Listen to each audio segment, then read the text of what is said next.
Welcome back. Best Medicine finale was beautiful, but that ending changes everything. Alright, this is how you do a finale because Best Medicine season 1 episode 13 didn't just wrap things up, it made everything more complicated in the best way. Let's start with the core themes of this episode family. But not just one kind. This finale explores every kind of family traditional, found, broken, chosen, even the kind you build with your best friend. And honestly, that's what makes this episode hit so hard. First, let's talk about Martin because his journey this season has been incredible. At the start, he didn't really belong in Port When.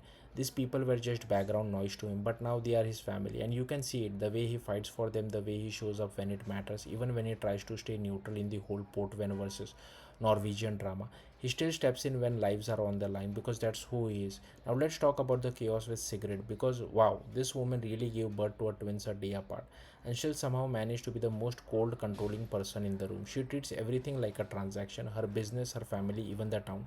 And while the medical drama was intense, she never really softened, which makes her the perfect contrast to Port Vale.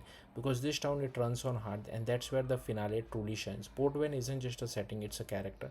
This is a place where people show up for each other, where every teens care enough to protest and get arrested, where the entire town comes together to throw a surprise wedding just to celebrate two people who has been there for everyone else.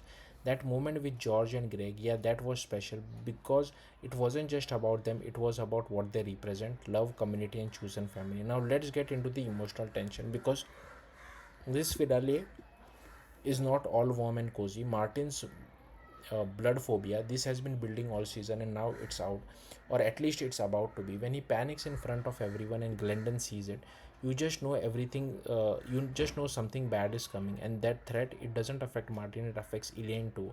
And that's what makes it scary because that partnership has become one of the best part of this show, and now it at its risk. Speaking of emotional conflict, let's talk about AI and Bert. That paternity secret, yeah, that one hurts because Bert may not be his biological father, but he is his dad in every way that matters. And when trust is broken like that, it's not easy to fix. The storyline feels very real, messy, complicated, and unfinished. Now we have to talk about the biggest question going into season 2, Louisa, because her story might be the most interesting of all. She wants a family, but not in the traditional way, and the show makes it very clear. Mark might be the part of that future, and honestly, it makes sense. They understand each other, they are comfortable, they already feel like a team. So now the question is, are they going to raise a child together as friend, or is this going to turn into something more? Because you know this show loves its emotional drama. And then there's Aiden, who let's be real feels like the logical choice for Martin. She respects his work, she understands his ambition, but compared to Luisa, there's just no spark. So now Martin has a choice: follow his head or follow his heart. Final thoughts. This finale works because it balances everything: emotional drama, character growth, and just enough chaos to leave you wanting more. It celebrates what makes this show special: the people, the relationship, the heart. And then it hits you with multiple storylines that could completely change everything next season. 4.5 out of 5 feels right, beautiful, messy, and full of potential. Thank you for watching. Bye.